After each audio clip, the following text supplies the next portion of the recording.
పెట్టుకోండి, మళ్ళీ ఎన్డీఏనే వస్తుంది, దాంట్లో అనుమానం లేదు. ఈ దేశ భవిష్యత్తు కోసం ఎన్డీఏ రావాల్సిన అవసరం ఉంది. సార్, మీరు ఇప్పుడే సూపర్ సిక్స్ గురించి మాట్లాడారు, పథకాల గురించి.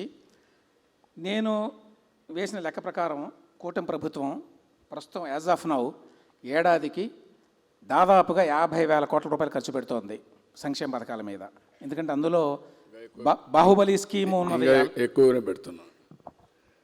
అంటే మీరు ఈ 4-5 స్కీములే, ఇంకా చిన్న చిన్నవి చాలా ఉన్నాయి. నేను చెప్పేది పెద్ద స్కీములు, ఎస్పెషల్లీ ఎన్టీఆర్ భరోసా, అదొకటే దాదాపుగా 30,000 కోట్లు అవుతుంది, 33,000 కోట్లు అవుతుంది ఏడాదికి. ఇది కాకుండా ఇంకా 2-3 స్కీములు మీరు ప్రవేశపెడతామని చెప్తున్నారు. అవి కూడా ప్రవేశపెడితే ఈ బడ్జెట్ అంటే సంక్షేమ బడ్జెట్ 1,00,000 కోట్లకి వెళ్ళేటువంటి అవకాశం ఉంది.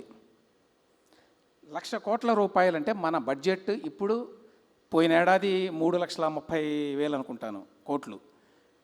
1,00,000 కోట్లు అంటే దాదాపు మూడో వంతు సంక్షేమం మీద పెడితే పెట్టగల సామర్థ్యం ఉన్నదా ఆంధ్రప్రదేశ్కి ఇవాళ వస్తున్న రెవెన్యూస్కి? అంటే అల్టిమేట్గా పబ్లిక్ ఏదైతే మేము చెప్పామో ఆ రోజు దాన్ని నిలబెట్టుకోవాల్సిన అవసరం ఉంది. అదే మరిగా అభివృద్ధి కూడా ప్యారల్గా తీసుకెళ్ళాలి.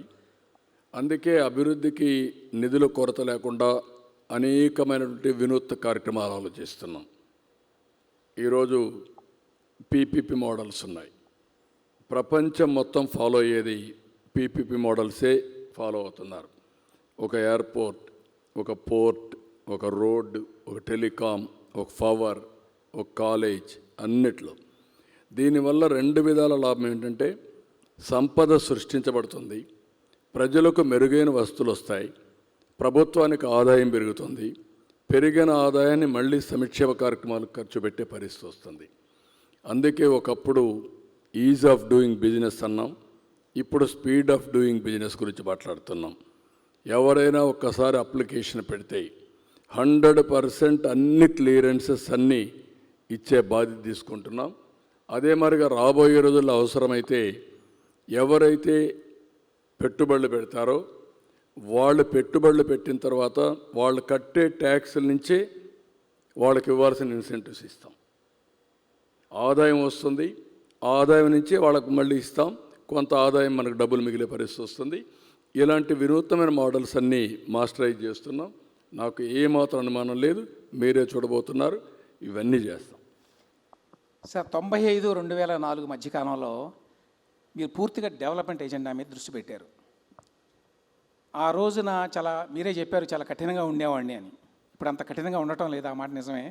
అప్పట్లో చేసిన ఇంకా కఠినంగా ఉన్నా అప్పుడు లేని అవకాశాలు ఇప్పుడు వచ్చాయి. ఇప్పుడు టెక్నాలజీ ఒక హ్యాండీగా తయారైంది.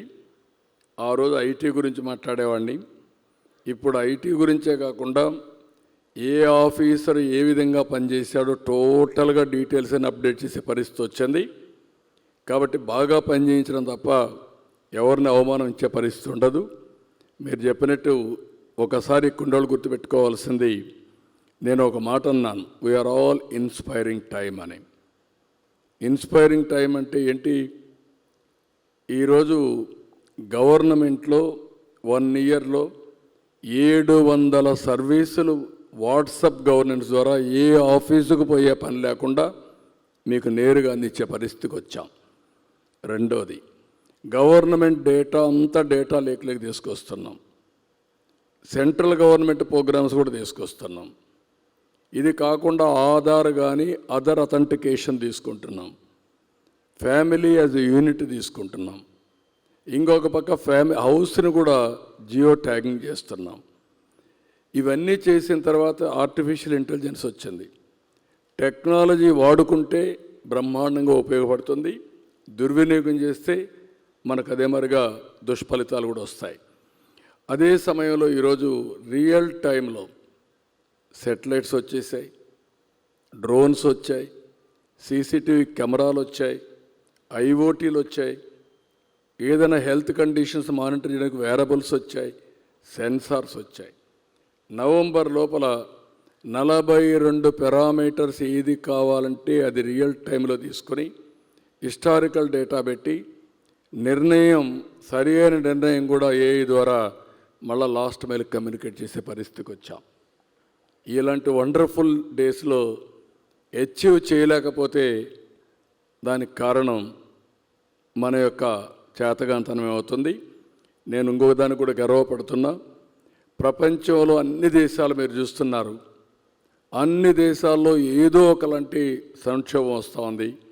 నేను నేపాల్ చూశారు, ఆ మధ్యలో ఫ్రాన్స్ చూస్తున్నాం, ఇంకా చాలా దేశాలు ఇది ఉంది. కానీ సుస్థిరతకు మారుపేరు ఒక్క భారతదేశమే, నాయకత్వానికి కూడా మారుపేరు భారతదేశం.